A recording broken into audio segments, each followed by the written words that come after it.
principes pour vendre avec conviction. Des principes tirés du livre Think and Grow Rich et qui s'appliquent avec une précision remarquable au closing et surtout à la performance commerciale. Aujourd'hui, je vais te partager les 4 principes de Napoléon Hill que j'applique dans ma pratique et que j'enseigne dans ma communauté Influence and Closing. Cette vidéo va peut-être changer ta façon de voir ce que tu fais et pourquoi tu le fais. Donc c'est parti.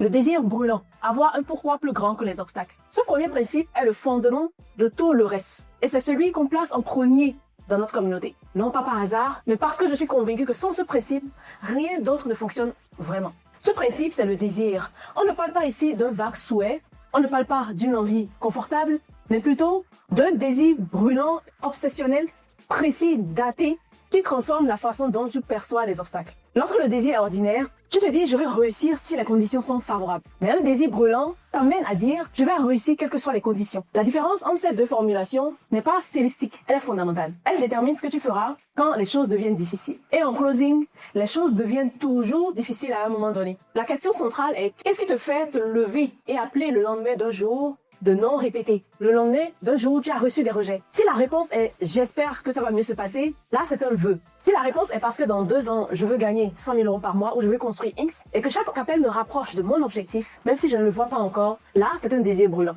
Alors, un exercice très précis est recommandé dans ce cas précis. Écrire sur une feuille la somme exacte que tu veux gagner, ce que tu vas donner en échange, le service, la valeur que tu vas créer, la date précise à laquelle tu dois l'avoir atteint et le plan précis pour y arriver. Puis, lire cette feuille à haute voix avec émotion 2 fois par jour. En général, le matin en te levant et le soir avant de dormir. Cette pratique semble simple, presque naïve, mais démontre qu'elle agit sur l'inconscient exactement comme les répétitions agissent sur un muscle. Elle programme une direction. Et le cerveau cherche naturellement des preuves et des opportunités dans cette direction. Deuxièmement, la foi et l'autosuggestion. Programmer sa confiance. Le deuxième principe est celui qui touche le plus directement à la confiance en soi du closer. Définir la foi non pas comme une croyance aveugle, mais comme une conviction programmée. L'outil utilisé ici s'appelle l'autosuggestion et c'est la répétition consciente et émotionnelle d'affirmations précises qui façonnent progressivement les croyances de l'inconscient. Ton inconscient ne distingue pas une expérience réelle d'une expérience vraiment imaginée et répétée. Si tu te répètes suffisamment de fois,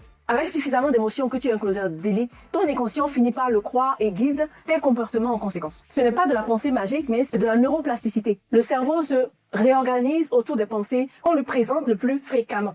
En tant que closer, voici les affirmations que j'utilise personnellement et que je recommande à tous mes membres. Je suis un closer d'élite qui guide ses prospects vers les meilleures décisions pour eux. Chaque appel que je passe m'améliore, qu'il se conclue par un oui ou un non. Je crée de la valeur réelle et je suis rémunéré en conséquence. Ma confiance grandit chaque jour parce que je travaille chaque jour ces affirmations. Au bout de 30 jours, tu remarques quelque chose de différent dans la façon dont tu entres dans tes appels. Une stabilité, une assurance, une foi. Ensuite, on passe à la connaissance spécialisée et la persistance. Le 3e et le 4e principe vont ensemble. La connaissance spécialisée et la persistance. Et ensemble, ils forment ce que j'appelle le duo du closer qui dure. La connaissance spécialisée d'abord. Seule la connaissance spécialisée crée de la richesse, celle qui concerne ce que tes prospects veulent et pas ce que toi tu veux leur vendre. En closing, la traduction est directe. La plupart des closers débutants investissent leur énergie à connaître leurs produits. C'est nécessaire, mais insuffisant. La connaissance qui fait vraiment la différence, c'est la connaissance spécialisée du closer d'élite. Et c'est tout simplement la connaissance de la psychologie humaine, la connaissance des mécanismes de décision, des peurs et des idées profondes qui gouvernent les choix d'achat,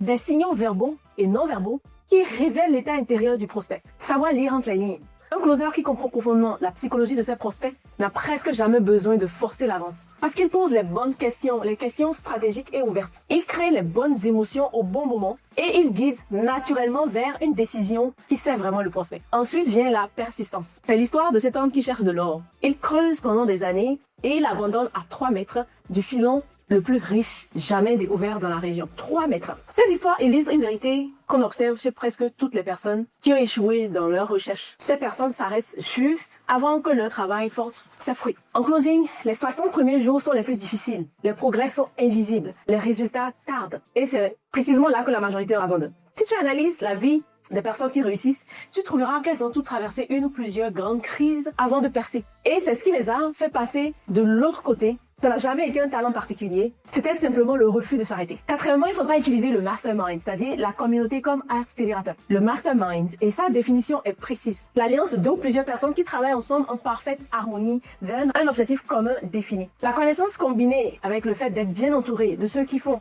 les mêmes choses que toi, des personnes engagées vers le même objectif. En closing, ce principe se traduit très directement. Un closer qui travaille seul apprend uniquement de ses propres expériences. Il traite des objections qu'il a déjà rencontrées, il développe les techniques qu'il a déjà pensées. Et ses angles morts restent ses angles morts, parce que personne n'est là pour les voir à sa place. Un closer dans une communauté active apprend des expériences de tous. Il entend des objections qu'il n'a pas encore rencontrées, il découvre des angles qu'il n'aurait jamais développés seul, il est challengé, motivé et responsabilisé par des pairs qui partagent son ambition. La communauté n'est pas un accessoire, c'est le principe le plus puissant de tous. On vient de découvrir les 4 principes les plus puissants appliqués au closing. Le désir brûlant, avoir un pourquoi tellement puissant qu'il traverse tous les obstacles.